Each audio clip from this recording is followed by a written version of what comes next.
Hello, I'm Jerry Ford. I'm going to read something. I have not read this yet. I'm really curious about it.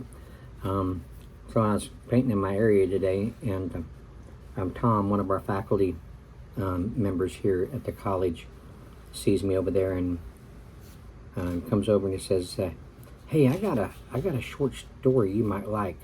I was like, "Oh yeah?" He says, "Yep, it's about a painter, or has to do with the painter, or a painter is part of the of the story." So this short story is by Kurt Vonnegut. I don't know if that's how you pronounce his name. Kurt Vonnegut or Gut Jr. He said it's called To Be or Not to Be, but it says 2BR02B. There's not an N for the not, so I don't know if they misprinted or what happened there, but anyway, to be or not to be. So this might be a long video, just to let you know. He says, I said, "Is this something I could put on my channel?" He says, on your channel? I don't know. I don't know if it's copyrighted or not.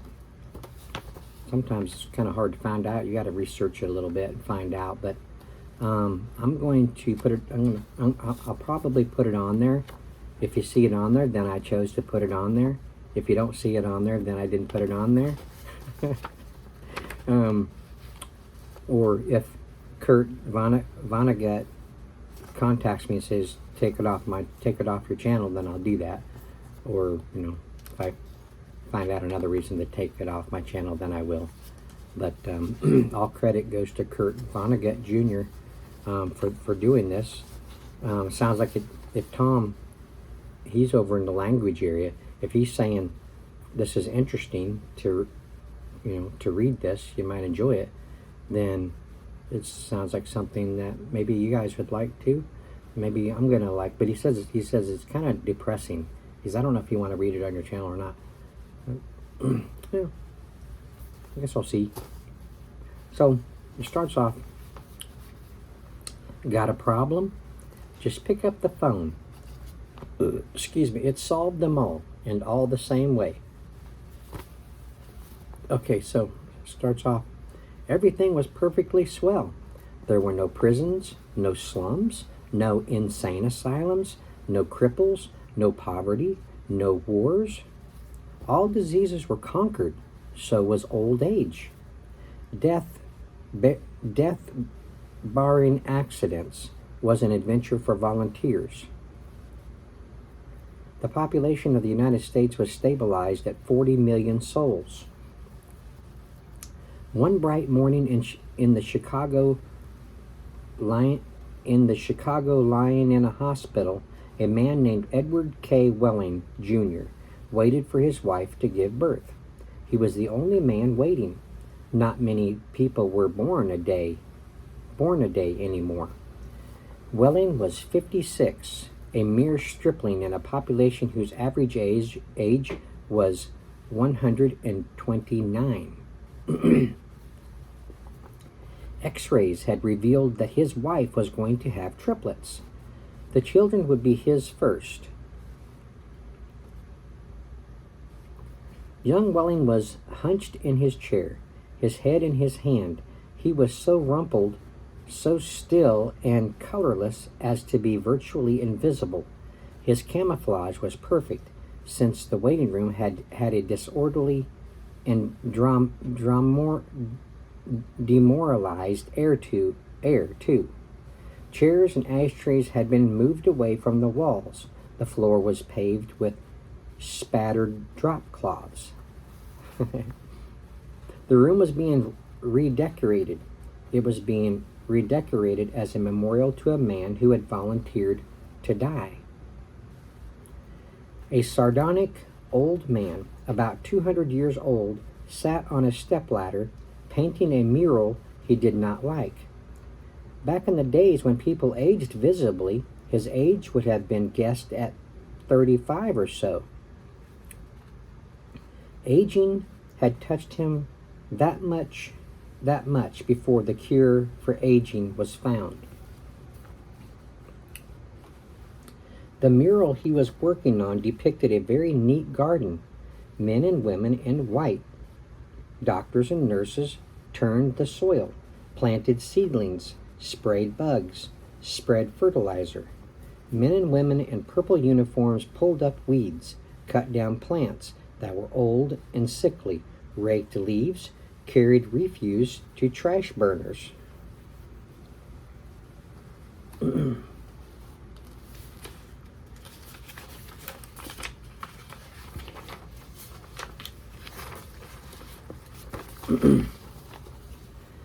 Never, never, never, not even in medieval Holland nor old Japan, had a garden been more formal, been better tended.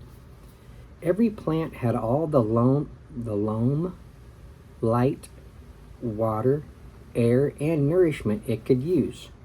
A hospital orderly came down the corridor, singing under his breath a popular song. "If you don't like my kisses, honey, here's what I will do. I'll go see a girl in purple.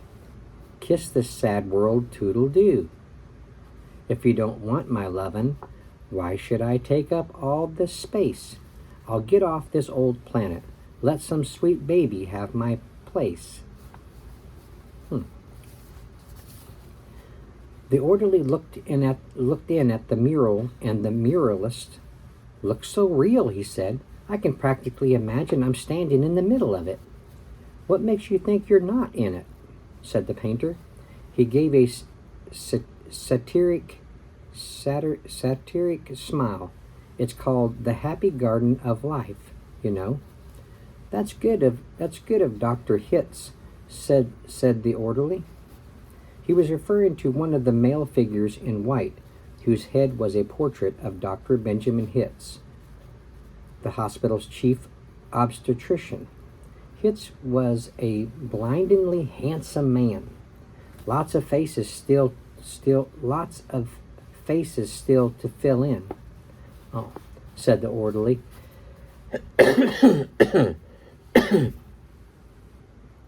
He meant that the faces of many of the figures in the mural were still blank. All blanks were to be filled with portraits of important people on either the hospital staff or from the Chicago office of the Federal Bureau of Termination. "Must be nice to be able to make pictures that look like something," said the orderly. The painter's face curdled with scorn. "You think I'm proud of this daub?" he said. "You think this is my idea of what life really looks like?" "What's your idea of what life looks like?" said the orderly. The painter gestured at a foul drop cloth. "There's a good picture of it," he said.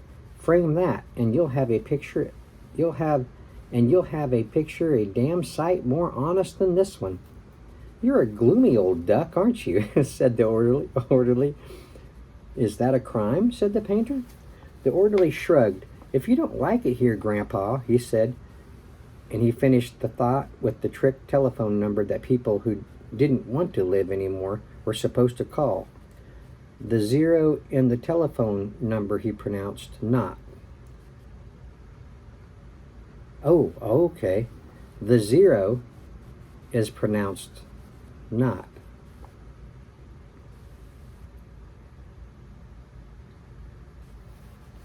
It was the telephone number of an institution whose fanciful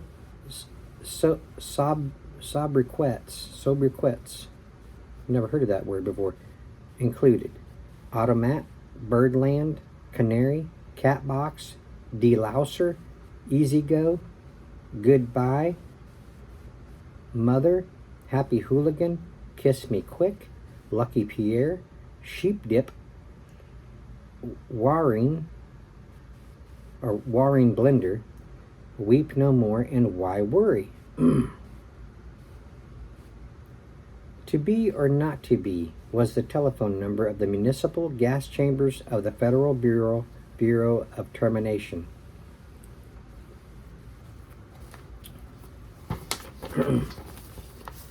The painter thumbed his nose at the orderly.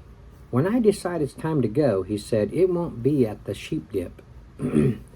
I'd do it. Wait a minute. It won't be at He said, "It won't be at the sheep dip." "A do-it-yourselfer, eh?" said the orderly. "Messy business, Grandpa. Why don't you have a little consideration for the people who have to clean up after you?" The painter expressed with an obscenity his lack of concern for the tribulations of his survivors. "The world could do with a good deal more mess, if you ask me," he said. The orderly laughed and moved on. Welling, the waiting father, mumbled something without raising his head, and then he fell silent again.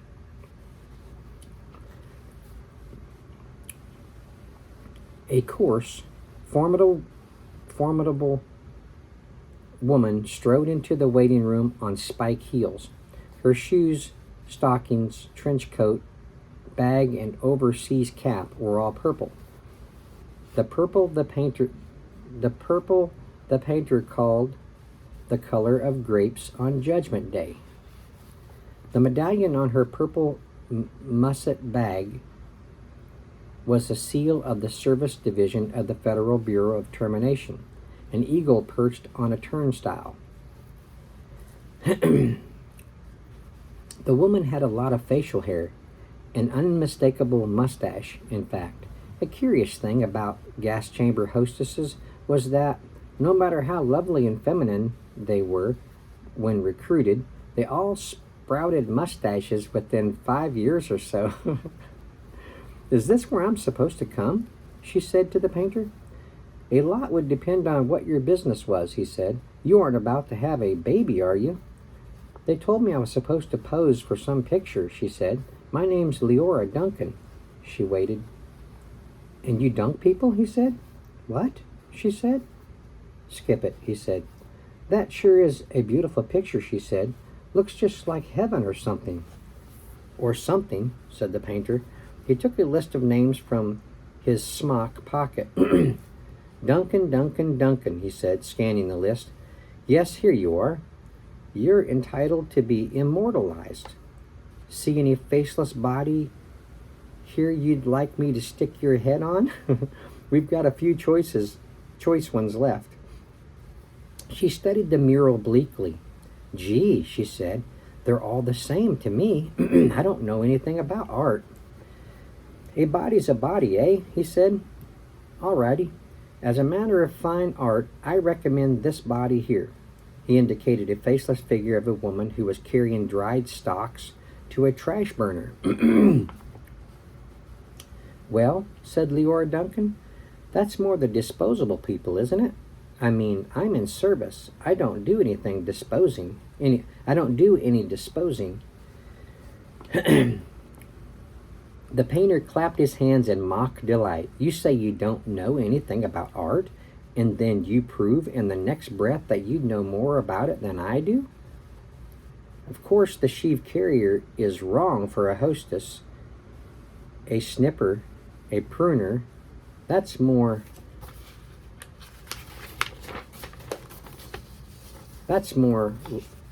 line.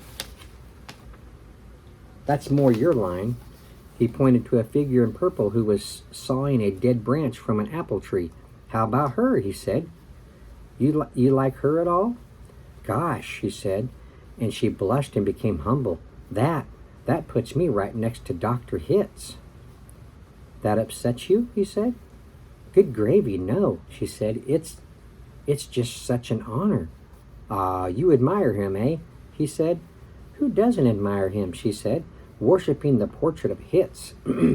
It was the portrait of a tanned, white-haired, omnipotent Zeus, 240 years old. "Who doesn't admire him?" she said again. "He was responsible for setting up the very first gas chamber in Chicago." "Nothing would please me more." "Nothing would please me more," said the painter, "than to put you next to him for all time.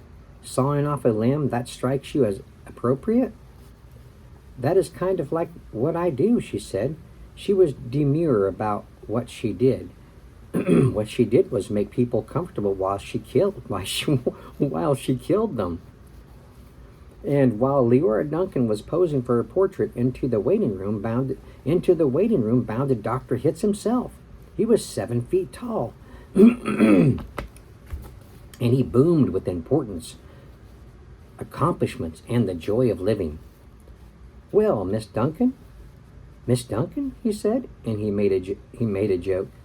"Well, Miss Duncan," he said. Okay, I had to make sure I got that right. And he made a joke. "What are you doing here?" he said. "This isn't where the people leave. This is where they come in." "We're going to be in the same picture together," she said shyly. "Good," said Dr. Hitz heartily. "And say, isn't that some picture?" "I sure am honored to be in it with you," she said. "Let me tell you," he said, "I'm honored to be in it with you. Without women like you, this wonderful world we've got wouldn't be possible." He saluted her and moved toward the door that led to the delivery rooms. "Guess what was just born," he said. "I can't," she said. "Triplets," he said. "Triplets," she said. She was exclaiming over the legal implications of triplets. The law said that no newborn child could survive unless the parents of the child could find someone who would volunteer to die. Triplets, if they were all to live, called for 3 volunteers. If they were all to live, called for 3 volunteers. It didn't say we would have to call for 3 volunteers. It just says called for 3 volunteers. "Do the parents have 3 volunteers?" said Leora Duncan. "Last I heard," said Dr. Hitz, they had one, and were trying to scrape another 2 up. "I don't think they made it," she said. "Nobody made 3 appointments with us. Nothing but singles going through today, unless somebody called in after I left. What's the name?" "Welling," said the waiting father, sitting up, red-eyed and frowsy. "Edward K. Welling, Jr. is the name of the happy father-to-be."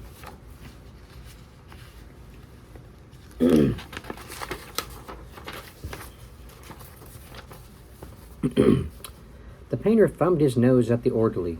"Oh.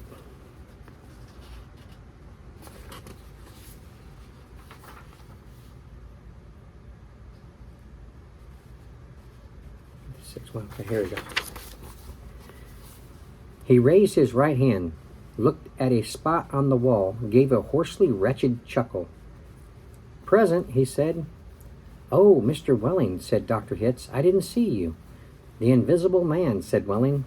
"They just phoned me that your triplets have been born," said Dr. Hitz. "They're all fine, and so is the mother. I'm on my way in to see them now." "Hooray," said Welling emptily. "You don't sound very happy," said Dr. Hitz. "What man in my shoes wouldn't be happy?" said Welling. He gestured with his hands to symbolize carefree simplicity. "All I have to do is pick out which one of the triplets is going to live, and then deliver my maternal grandfather to the happy hooligan and come back here with a receipt. All I have to do is pick out which one of the triplets is going to live, then deliver my maternal grandfather to the happy hooligan and come back here with the receipt." So what's he doing? He's going to choose one of his triplets to live, and the other 2 are going to be disposed of, and he's going to bring his grandfather in there to be terminated, to replace the baby he chooses. Dr. Hitz became rather severe with Welling, towered over him. "You don't believe in population control, Mr. Welling," he said. "I think it's perfectly keen," said Welling tautly. "Would you like to go back to the good old days when the population of the Earth was 20 billion, about to become 40 billion, then 80 billion, then 160 billion? Do you know what a druplet is, Mr. Welling?" said Hitz. "Nope," said Welling sulkily. "A druplet, Mr. Welling, is one of the little knobs, one of the little pulpy grains of a blackberry," said Dr. Hitz. Without population control, human beings would now be packed on this surface of this old planet like droplets on a blackberry. Think of it. Welling continued to stare at the same spot on the wall. In the year 2000, said Dr. Hitz, before scientists stepped in and laid down the law, there wasn't even enough drinking water to go around, and nothing to eat but seaweed. And still people insisted on their right to reproduce like jackrabbits, and their right, if possible, to live forever. I want those kids, said Welling quietly. I want all three of them. Of course you do, said Dr. Hitz. That's only human. I don't want my grandfather to die either, said Welling. Nobody's really happy about taking a close relative to the cat box, said Dr. Hitz gently, sympathetically. I wish people wouldn't call it that, said Leora Duncan. What? Said Dr. Hitz. I wish people wouldn't call it the cat box and things like that, she said. It gives people the wrong impression. You're absolutely right, said Dr. Hitz. Forgive me, he corrected himself. Gave the municipal gas chambers their official title, a title no one ever used in conversation. I should have said Ethical Suicide Studios, he said.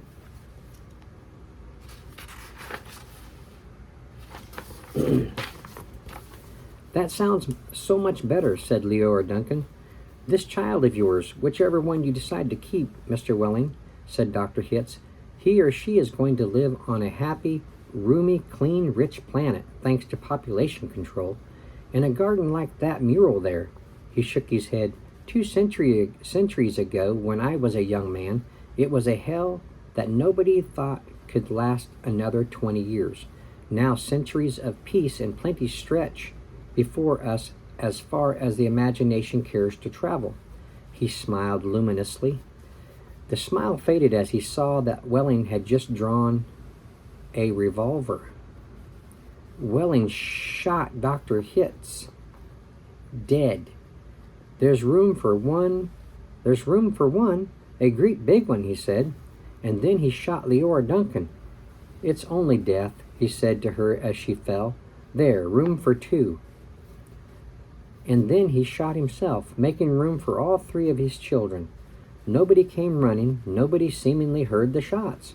The painter sat on the top of his stepladder, looking down reflectively on the sorry scene. The painter pondered the mournful puzzle of life demanding to be born, and once born demanding to be fruitful, to multiply, and to live as long as possible. To do all of that on a very small planet that would have to last forever. All the answers that the painter could think of were grim, even grimmer, surely, than a cat box, a happy hooligan, an easy go. He thought of war, he thought of plague, he thought of starvation.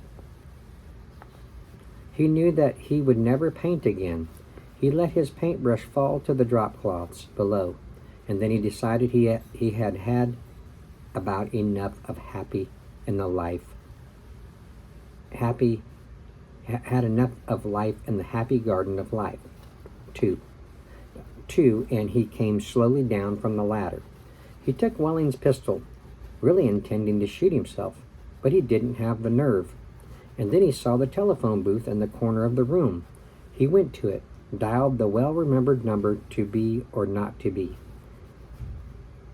Federal Bureau of Termination, said the very warm voice of a hostess. How soon could I get an appointment? He asked, speaking very carefully. We could probably fit you in late this afternoon, sir, she said. It might even be earlier if we get a cancellation. All right, said the painter. Fit me in, if you please. And he gave her his name, spelling it out. Thank you, sir, said the hostess. Your city thanks you. Your country thanks you. Your planet thanks you. But the deepest thanks of all is from future generations. The end. Man. That was crazy.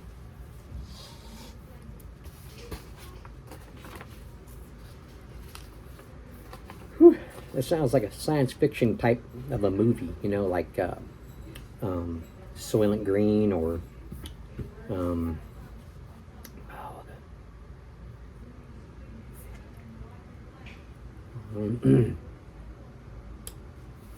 Crap, what's the name of that one? Logan's Run. Stuff like that. Kind of reminds me of that kind of a story. But yeah, by Kurt Vonnegut Jr. He thought up that. Pretty creative thinking. But there you go. Hope you all enjoyed that. I was curious about it. He said there was a painter involved in there. He was just kind of the audience of everything that just went down in there. But then he decided that he didn't want to live anymore, so made an appointment to be terminated himself.